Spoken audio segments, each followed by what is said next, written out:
অনুব্রতকে নিয়ে আরো কঠোর সিদ্ধান্ত প্রশাসনের। অস্বস্তি বাড়ল তৃণমূল নেতার। পুলিশকে হুমকি কাণ্ডের পর আবারও অস্বস্তিতে পড়লেন বীরভূমের প্রভাবশালী তৃণমূল নেতা অনুব্রত মণ্ডল, যার চারপাশে এতদিন মোতায়েন থাকতো Y+ ক্যাটাগরি নিরাপত্তা। এবার সেই নিরাপত্তায় কাটছাঁট করা হলো, কমানো হলো অনুব্রত মণ্ডলের সুরক্ষা ব্যবস্থা। এই পরিস্থিতিতে নিরাপত্তা কমানো শুধুই প্রশাসনিক সিদ্ধান্ত নাকি তা কোনো বিশেষ বার্তা বহন করছে, এই নিয়ে জোর চর্চা শুরু হয়েছে রাজনীতিতে। দেখুন বিস্তারিত আমাদের এই প্রতিবেদন।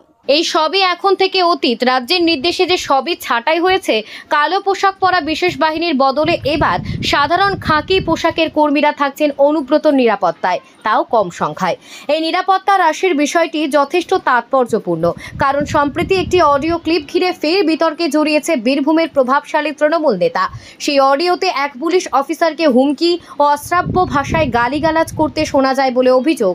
সেই সূত্রে দফায় দফায় পুলিশ তলব করলেও অসুস্থতার অজুহাতে তা এড়িয়ে গিয়েছে অনুব্রত। যদিও শেষমেশ তিনি হাজিরা দেন। এমনকি তার আইনজীবীরা এও দাবি করেন যে এটি একটি ষড়যন্ত্র। অডিওটি AI প্রযুক্তির মাধ্যমে তৈরি।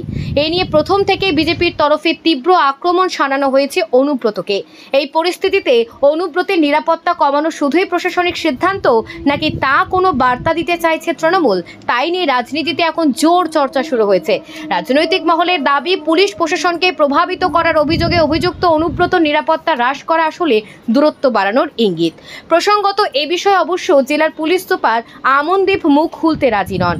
অনুব্রত মণ্ডলের সঙ্গে যোগাযোগের চেষ্টা করা হলেও তিনিও কোনো মন্তব্য করতে চাননি।